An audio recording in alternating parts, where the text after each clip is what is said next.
fishing industry in the process. The Army Corps of Engineers has released its report on how to keep Asian carp out of the Great Lakes. Hundreds of silver carp are leaping from the water. Ang mga tao sa Amerika ay may kinakaharap na kalaban sa loob na ng ilang dekada.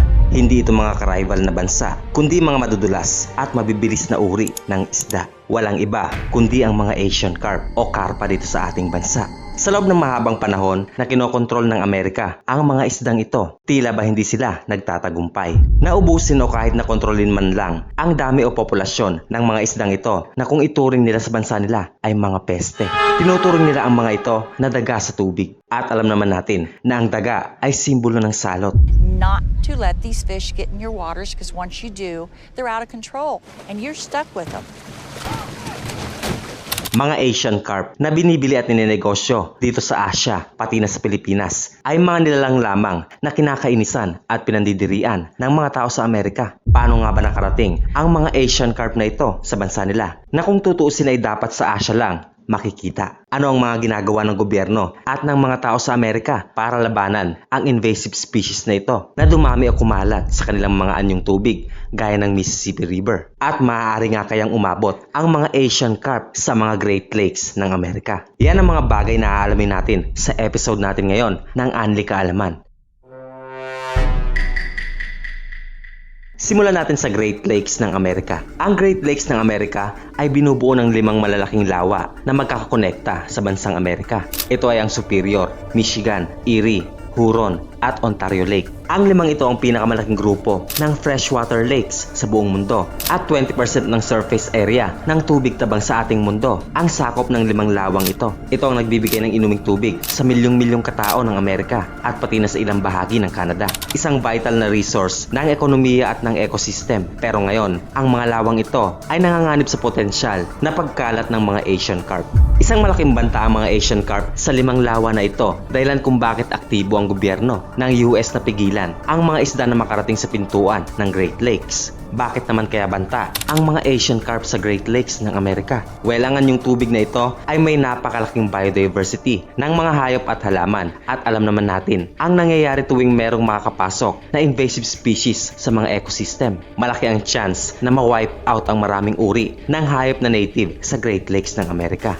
Kitang-kita ang posibleng mangyari sa Great Lakes kapag sinakop ito ng mga Asian carp. Halimbawa na lang sa Mississippi River ng Amerika kung saan walang natural na predator ang mga karpa dahilan kung bakit malaking porsyento ng uri ng hayop doon ay nawala na. Bukod pa dyan, ang mga Asian carp ngayon sa Mississippi River ay malaking salot para sa mga mamamayan na malapit sa ilog o gumagamit ng ilog. Hindi na nila makuhang maligo sa ilog dahil sa dami ng mga Asian carp. Ayon sa mga siyentipiko, kada 10 na isda na nahuhuli sa Mississippi, ang 9 dito ay Asian carp. Halos maubos na nila ang mga native na isda sa ilog. Hindi man kasi makain ng mga Asian carp ang itlog ng ibang uri ng isda. Pagdating sa bilang, talong-talo ang mga native species dahilan kung bakit talo din sila pagdating sa pagkain. Sa ngayon, tila ba wala ng pag-asa ang Mississippi River para makarecover sa mga Asian carp. Kaya naman ang Great Lakes ng Amerika ay isang magandang lugar para sa mga karpa na mamuhay at lalong magparami. Halos magsiksikan na rin kasi sila sa mga ilog ng Amerika kaya kumakalat sila sa lahat ng posibleng daluyan ng ilog at kabilang na dyan ang mga lagusan papunta sa Great Lakes. Ang Great Lakes ay hindi lang sa US. Bahagi din ito ay nasa bansang Canada. Kaya naman 2 bansa ang nagtutulungan para masiguro na walang makakapasok na Asian carp kahit na 1 piraso lamang. Pero paano? Paano nga ba nagkaroon ng Asian carp sa Amerika?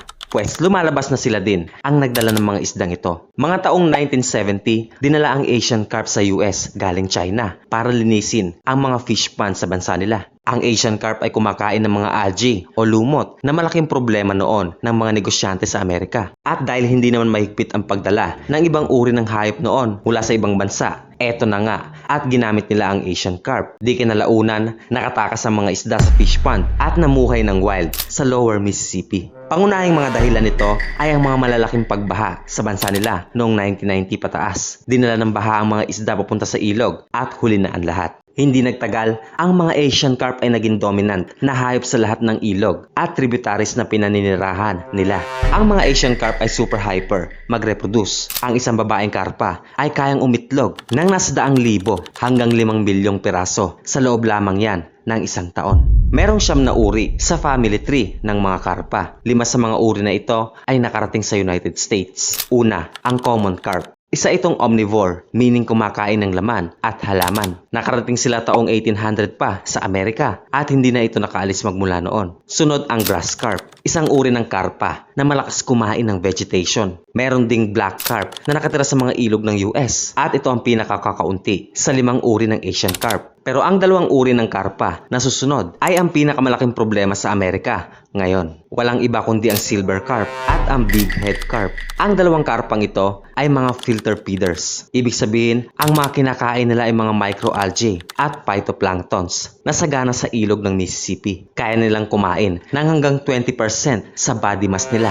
at tumitimbang lang naman sila na aabot sa 50 kilos. Parang tao na yan. Pero pagdating sa pinaka-problema, ang silver carp ang nangunguna sa lahat dahil ang mga isdang ito, kapag nabulabog o nagulat, ay tumatalon sa tubig na para bang mga Olympic player.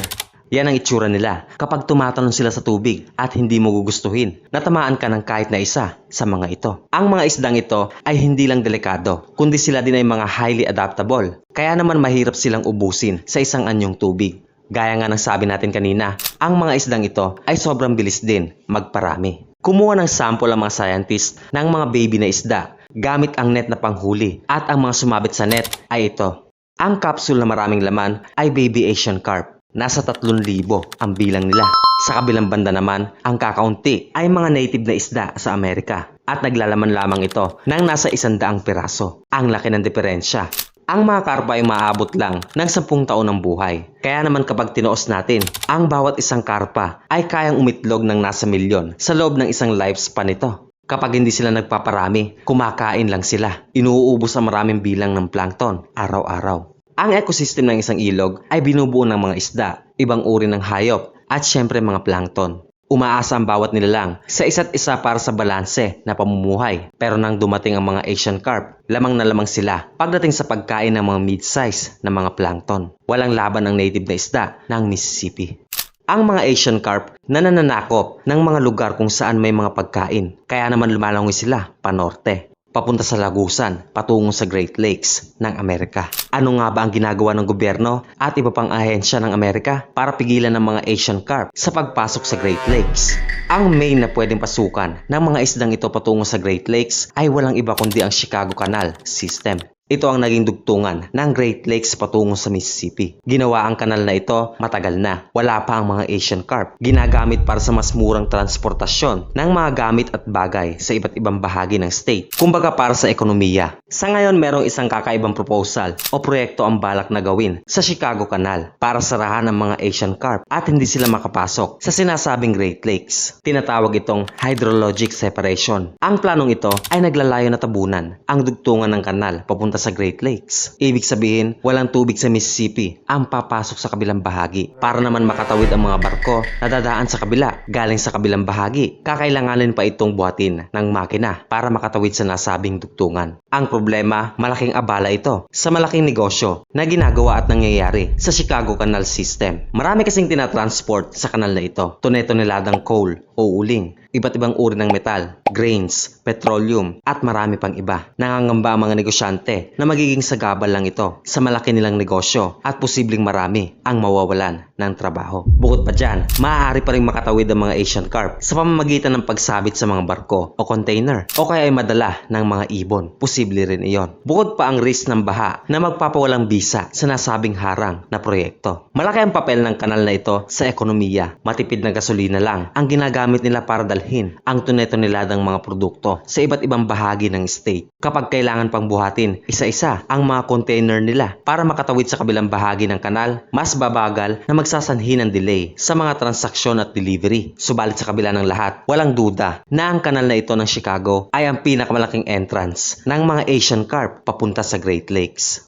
Pero, kaya nga bang talunin ng Amerika ang mga isdang ito? Ang mga Asian carp ay walang duda na sinakop na ang Mississippi. At dahil marami na sila doon, tanging ang Great Lakes na lang ang destinasyon para masustain ang kanilang populasyon. Kaya naman tila ba emergency sa Amerika ang issue na ito at nagtutulong-tulong na ang iba't ibang ahensya ng gobyerno para lamang labanan ang mga isda. Sa Romeoville ng state ng Illinois, merong isang active na system na ginagawa ang Chicago Canal. Ito ang pangunahin nila ngayong proteksyon o harang sa mga Asian carp. Ito ang ground zero ng labanan nila sa mga karpa. 50 kilometers lang ang layo sa Lake Michigan, isa sa mga Great Lakes ng Amerika. Ang mga engineer dito ay nagpapatrol para i-monitor ang mga karpa sa palibot 24 hours. Ang sistemang ito ay gumagamit ng kuryente, parang electric fences sa mga hayop sa lupa. Kitang-kita na may mga warning sign sa palibot ng kanal. Ang mga barriers sa kanal ay naglalabas ng kuryente kung sakaling may dadaan na isda o kahit na anong buhay na hayop. 3 set ang system na ito. Ang unang kable ay naglalabas ng kuryente na sapat lang para magdalawang isip ang mga isda na magpatuloy sa paglangoy sa kabila. Kapag tumuloy pa sila, ang pangalawang kable ay maglalabas ng mas malakas na kuryente. Sobrang tigas na talaga ng ulo ng karpa kapag dumiretso sila dito at hindi na kaya isip bumalik. Ang pangatlong kable, wala na. Ubus na ang pasensya ng sistema. Maglalabas ito ng malakas na kuryente para ma-blackout o mahimatay ang isda. Dahilan kung bakit aano din na lang ito pababa sa kanal at bahala na siya kung mabubuhay pa siya o hindi na. Ito ang kasalukuyang inaasahan ng Amerika pang-repel sa mga karpa. Mukha namang epektibo ito sa ngayon. Pero ayon sa ilang eksperto, maaari pa rin makalusot ang mga karpa dito, lalong-lalo na ang mga baby carps. May ilang isda ang nilagyan nila ng transmitter para i-track ang mga ito at i-monitor at mukha namang bumabalik ang karamihan sa isda na dumadaan sa mga barrier na ito. Dahil dyan, mukhang sapat na ito sa ngayon. Subalit iba ang experience ng mga scientists na nakikipaglaban sa mga Asian carp sa mga ilog ng Amerika. Ang ilog ng Illinois ay palaging minomonitor para bilangin ang mga Asian carp versus sa mga native na isda. Pero dahil ang mga Asian carp ay sneaky, umiiwas sa mga net at tumatalon tuwing nagugulat, sadyang mahirap silang i-estimate sa isang napakahabang ilog. Grabe, well-established na talaga ang mga Asian carp sa mga ilog ng Amerika at walang duda na isa silang matagumpay na invasive species so far sa buong mundo. Habang gumagawa naman ang mga scientists ng paraan para kontrolin ang mga Asian carp, ang ibang tao ay nag-decide na gumawa na rin ng hakbang para ubusin ang mga karpang ito sa kanilang mga ilog. Sa isang town sa Bath, Illinois, gumagamit ang mga tao ng isang tournament para ubusin ang mga Asian carp sa ilog nila. Hindi scientific pero umaasa sila na mauubos nga nila ito. Tinatawag nila itong redneck fishing tournament pero balat kayo lang yan. Ang tournament na ito ay naglalayo na ubusin ang mga invasive na isda. Sa baging ito ng Amerika, hindi sila kumakain ng Asian carp. Nakakadiri ito para sa kanila, salot at malaking panganib sa kanilang pang-araw-araw na buhay. Dati silang nangingisda sa ilog, lumalangoy, tinuturuan ang mga anak nila ng iba't ibang bagay at para mag-picnic at mag-relax. Pero ngayon, hindi na daw nila ito nagagawa dahil sa mga pasaway na Asian carp. Nagngangalang Betty ang gumawa ng tournament na ito na naglalayong ubusin ng mga salot na karpa sa ilog nila. Ang mga lumilipad na kilo-kilong karpa ay isang malaking sagabal at delikado para sa kultura ng taon nila na fishing and boating. At grabe nga, ang daming sumasali dito. Pero kahit na marami pa sila, mas marami pa rin ang Asian carp ng 1:100 kumpara sa mga hunters na ito.